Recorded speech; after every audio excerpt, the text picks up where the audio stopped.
Perhaps the most well-known story is about a righteous man who took on the mission of saving all living things on a planet when the creator's patience was overwhelmed and he destroyed humanity to free the Earth for a new civilization.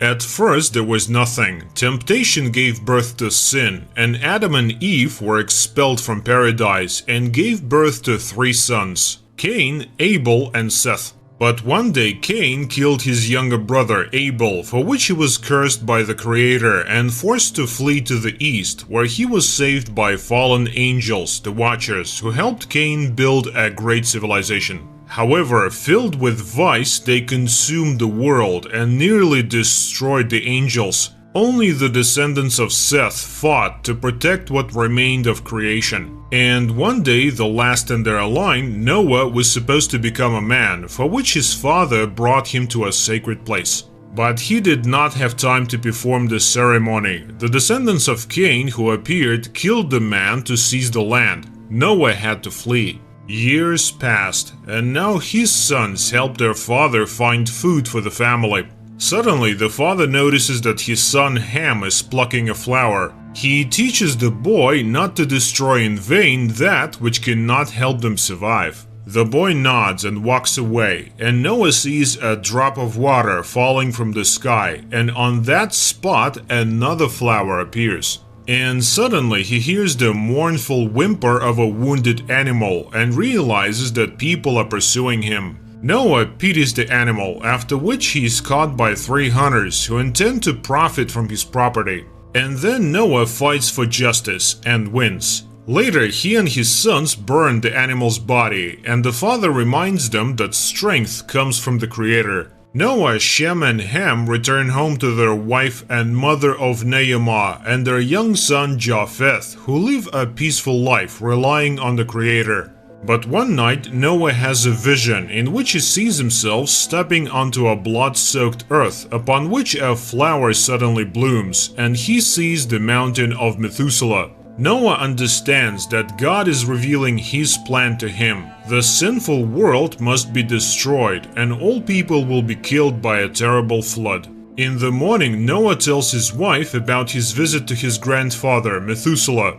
The family sets out on a journey, avoiding the cities they pass through, and comes across a former mine for valuable minerals. But now it no longer operates because the resources have been exhausted and people have died. Suddenly, they hear a child's cry and find a wounded girl, Elah. The woman helps her, but then Cainites appear. The family runs away and ends up in a strange scorched place where the pursuers do not follow. But stone watchers appear and capture the people. Noah loses consciousness. When he comes to, he sees the watchers arguing about their fate. Noah tries to tell them about his grandfather, Methuselah, but it doesn't seem to interest the stone giants. They decide to leave the humans to die. At night, Elah asks him to sing to her, and Noah sings a song that his father sang to him, and the girl falls asleep. Naamah pities the girl, who will never be able to have children due to her wound. Suddenly, they hear the sound of stones, and a fallen angel, Og, appears from the darkness. He tells them that the Creator made them on the 2nd day, and they were not made of stone, but of light. They wanted to help people who were weak and defenseless and disobeyed the Creator, for which He cast them to the earth. Stones and dirt concealed their fiery glow, but they still believed that the man was the best of all creations. With their help, they rose from the mud and gained strength. But then humans turned the gift into cruelty. Only Methuselah defended them, as the angels were almost completely wiped out, and the few survivors were left imprisoned in a stone shell. If Noah heard the voice of the Creator, Og is ready to help them. In addition, Noah emits a radiance similar to that which emanated from Adam. The fallen angel leads the family to Mount of Methuselah. Taking Shem with him, Noah enters a cave where he meets his grandfather. But the latter puts Shem to sleep because he wants to talk to Noah without the child listening. He knows why his grandson has come. Once his father Enoch warned that the Creator would destroy the world if people did not wake up. Noah tells him about his dream of drowning in water, and Methuselah treats him to tea, which causes visions from which he understands that the storm is inevitable. It will wipe away the filth from the face of the earth. He must build a giant ship, an ark, and save all the animals. Before saying goodbye, the old man gives Noah a seed from Eden. Returning to the family, Noah tells them about the impending disaster and their mission. He goes outside and plants the seed he received not far from the tent. The next morning, Og is captured, and the Watchers gather to kill Noah, accusing him of deceit and betrayal. But at that moment, a spring suddenly gushes from the ground. The Watchers freeze in amazement, and streams scatter to the sides. The earth begins to turn green, and a mighty forest grows before the astonished eyes of the people. Seeing this, the Watchers decide to help the man and begin building the ark. Time passes, the ark is almost finished. Romantic feelings arise between Shem and Elah, which causes jealousy in Ham. One day, a massive flock of birds appears over the ark, and Noah realizes it has begun. They put the first inhabitants of the ark to sleep using the smoke of sleep-inducing plants and settle them into cages made for them. Noah teaches his children the responsibility of caring for the animals that they will need to revive their species, which makes Ham think about his own pair. He asks Noah questions, but he urges them to have faith in the Creator. One day, a multitude of snakes crawls towards the ark. The people are initially frightened, but Noah reminds them that they must save everyone. The family continues to work on the ark when one day Ham hears a girl's laughter in the forest, and going to investigate falls into the hands of Cain's tribe led by their king, Tubal-Cain. The king tricks Ham into leading them to the ship, where the tribe meets Noah. He orders Ham to drop the weapon he received from the king, and Ham confesses that he did not believe in the flood, but seeing the birds flying here made him check everything himself. And now, learning about the true purpose of the giant structure, he plans to take the ark. But the Watchers do not allow the tribe to do this. The enraged king threatens to return to the ark with 1,000-strong army, and the crowd leaves. The people corrupted by sin do not wish to accept their fate, so they forge weapons and create an army to capture the ark, while at the same time huge herds of animals rush towards it, which are also put into cages and put to sleep. One day Elah comes to Noah and confesses that she cannot become a real wife to Shem. And in general, being barren, she has no purpose on the ark. Noah comforts the girl, as he considers her a priceless gift from the Creator. But the girl does not want to be a source of conflict between the brothers and is ready to leave. At night, Noah goes to the nearest settlement of Canaanites to find wives for his sons, Ham and Japheth. He witnesses cannibalism, slavery, child trading for food, and other atrocities. After seeing this, he realizes that humans are not worthy of salvation and returns to the ark alone. However, his son Ham, who meets him, is outraged by his decision and runs away from the camp. Noah's wife tries to persuade him to listen to his sons, as they have the right to happiness. But Noah is convinced that it's better to remain childless than to have an unrighteous person nearby, as the time of mercy has passed and the hour of reckoning has come. Meanwhile, Ham runs away to the city, and Naamah comes to Methuselah. She asks him to influence Noah, as without wives there will be no children. The old man reminds her that the Creator has decided to destroy the world, so why argue? Noah will still make the decision. At the same time, Ham falls into a pit, where he meets a girl whom he offers food to, and Noah sends Shem to search for his brother. Elah is also searching for him and stumbles upon Methuselah in the woods, who asks for permission to bless the girl as she is his family. The old man touches her forehead, and the wind begins to rustle and objects blur before her eyes. But everything returns to normal, and Methuselah lets her go to Shem. Meanwhile, Noah sees clouds gathering over the ark, and it begins to rain.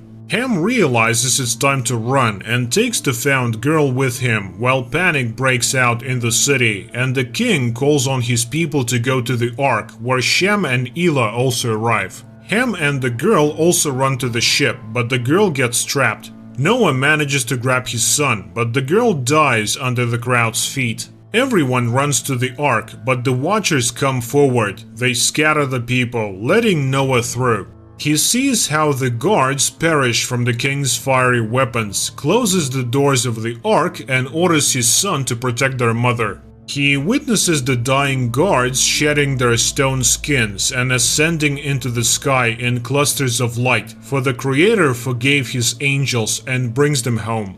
Noah remains alone before the gates as the last guard ascends, and suddenly fountains of water erupt from the ground, instantly throwing the attackers away from the ark. Methuselah finds the berry and gratefully greets the waves that rushes towards him. The ark is engulfed by enormous waves, and Noah barely manages to grab onto a dangling rope, while the king enters the ark, which is witnessed by Ham. The ship sails on the vast waves that flooded the land.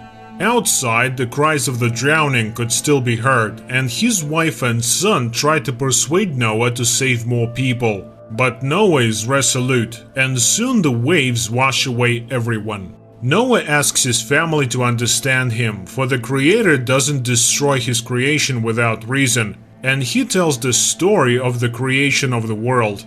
At first there was nothing but darkness and silence, but the Creator commanded the light to be, and on the first day it began to take shape. On the second day the world appeared, and the great light warmed it by day, while the lesser one illuminated it at night.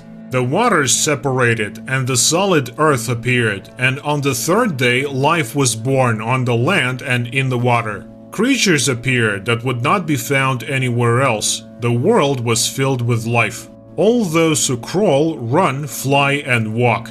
And it was good, unspoiled, and pure. Everyone was a part of a greater whole, each in their own place. It was paradise. And then he created man and woman, father and mother of all people.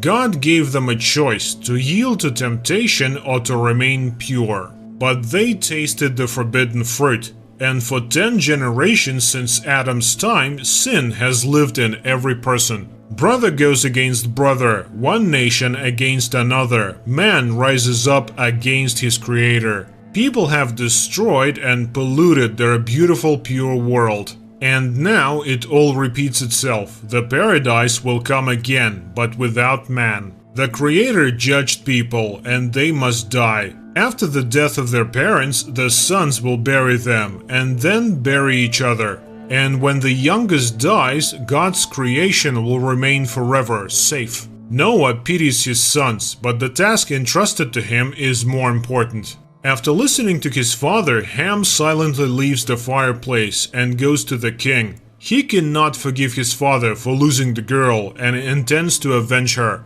The boy brings food, but the king starts to eat the sleepy animals. He does not care that there are only 2 of them. He is the only one. Human is the most important thing in the world, and he is created in the image of the Creator. One day, Elah feels unwell, and it turns out that she's expecting a child. Naamah understands that the miracle was done by Methuselah, but she fears Noah's reaction. And when Elah confesses, the man falls into a rage. All sacrifices are in vain, and he will have to do something terrible. Noah opens the doors and prays to the Creator for mercy, but he's silent. And Noah promises to go to the end, and at that moment the rain stops. Elah is convinced that the Creator is smiling at their child, but Noah denies this. If it is a boy, he will live. If it is a girl, he will kill her. And then Shem and Elah decide to leave. They build a boat and fill it with supplies. But the birds released by humans return with clean paws, which means that the land is nowhere nearby.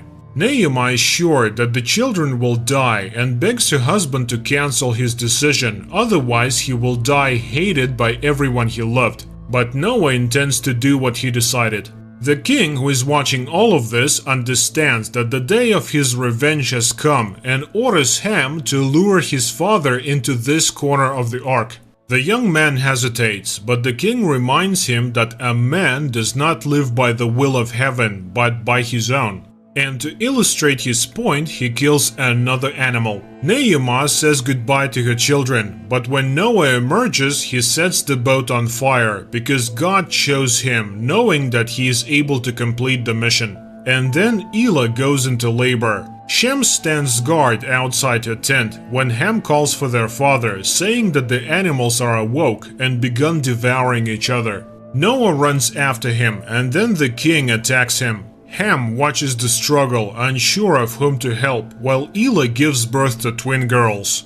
The woman screams in terror, but Shem promises that their father will not harm their children and arms himself before going after Noah, who is already losing strength. The king orders Ham to kill his father and become the new leader of the ark. But at that moment, a loud noise is heard. The boat shakes violently and everything goes flying in different directions. It turns out that the ark has run aground and water is pouring in through the holes. The king prepares to kill Noah and promises to build a new world in his own image. Finally, Ham comes to his senses and kills the villain. Pushing his sons aside, Noah rushes to the tent, but Elah is not there. Naamah tries to protect the grandchildren, but Noah hears a child's cry and emerges onto the surface of the ark, where Elah is trying to calm the crying children and sings them a song that Noah once sang to her. The man raises his knife, but at the last moment he kisses the little girls. And then Naamah sees a dove flying with an olive branch in its beak. The ark finally reaches land, where Noah, having found grapes, makes wine and spends whole days and nights drinking, trying to drown his sorrows for not fulfilling the Creator's plan. His sons build homes while he lives in a cave by the ocean. And one day Ham says goodbye to his family and leaves to seek his destiny.